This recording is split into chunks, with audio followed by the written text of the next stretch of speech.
آپ کو پتہ ہے بعض دنیاوی چیزوں میں بعض لوگ الجھ کے رہ جاتے ہیں، کیوں؟ ان کا کوئی مقصد نہیں ہوتا زندگی کا۔ بعض لوگوں کو شہرت کی بڑی عجیب و غریب قسم کی ہرس ہوتی ہے، وہ سارا وقت اپنا ضائع کر دیتے ہیں، نہ عبادت، نہ روحانیت، نہ تقویٰ، نہ کوئی کسی قسم کی باطنی کیفیات۔ بس میں بھی ہوتا ہوں، میرا بھی ایک نام ہوتا ہے، ساری زندگی ضائع ہو گئی۔ اپنے لیے کوئی بہترین مقاصد تلاش کریں۔ آپ کے یہ جو چھوٹے موٹے جھگڑے ہوں گے، زندگی کے مسائل ہوں گے، یہ ویسے رستے میں رہ جائیں گے، آپ کو محسوس ہوگا یہ ہے ہی نہیں۔ لوگ جدوجہد کرتے تھے، صحابہ چلتے تھے، میلوں کا سفر، مہینوں کا سفر ہوتا تھا، پیروں میں چھالے پڑ کر ٹوٹ جاتے تھے اور زخم بن کر ٹھیک ہو جاتے تھے، پر ان کا سفر جاری رہتا تھا۔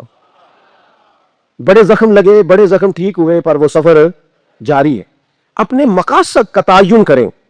ایسا نہیں ہوتا کہ سارے رستے ہموار ہی ہوں، پہاڑی رستہ بھی ملتا ہے۔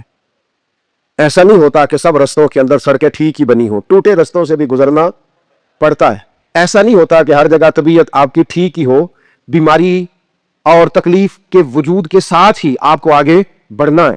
پر شرط یہ ہے کہ کوئی مقصد دل میں ہو، کوئی لگن ہو، کوئی تڑپ ہو، کوئی خاص مقام ہو، آپ کا کسی طرف بڑھنے کا ذوق ہو۔ میں دیکھتا ہوں ہمارے ہاں بہت سارے لوگ ہیں دینی دنیاوی کام کرنے والے، لیکن کوئی خاص مقصد نہیں ہوتا، اس کے پیچھے کوئی ترجیحات بڑی نہیں ہوتی، اس کے پیچھے ان کے کوئی بہت بڑا فلسفہ کار فرمان نہیں ہوتا۔ بس رسم کی طرح ہے، میلاد آیا ہے تو کرنا ہے، محرم آیا ہے تو منانا ہے، اور اگر کوئی اور دینی دنیاوی ایونٹ آیا ہے تو وہ گزارنا ہے، لیکن اس کے جو بھرپور مقاصد ہیں ان مقاصد کی طرف ان کی توجہ نہیں ہوتی۔ میلاد صرف ربیع الاول میں نہیں ہوتا، حضور کا ذکر تو سارا سال ہونا چاہیے، سیرت کا باب تو ہر وقت کھلا رہنا چاہیے، انسان کو تو ہر وقت کوشش کرتے رہنا چاہیے، کچھ نہ کچھ حضور کا دین پھیلانے کی اس کے اندر طلب ہر وقت ہونی چاہیے۔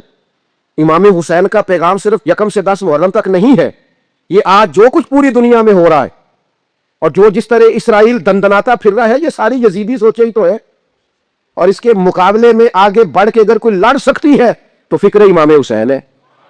جو کچھ آج پوری دنیا میں ہو رہا، اگر ہم نے اپنے بچوں کو صحابہ کی وہ جدوجہد سکھائی ہوتی، امام حسین کا فلسفہ بتایا ہوتا، تو کبھی بھی ہمیں کسی اور ڈیبیٹ کی ضرورت نہ رہتی۔ یہ خود بخود بتاتے ہیں کہ اصل حق کیا ہے، اصل میں آگے بڑھنا کس طرح سے ہے، لیکن ہم نے سمجھا ہے کہ 4-5 دیگوں سے امام حسین کا ذکر مکمل ہو جاتا ہے، ایسا نہیں ہے۔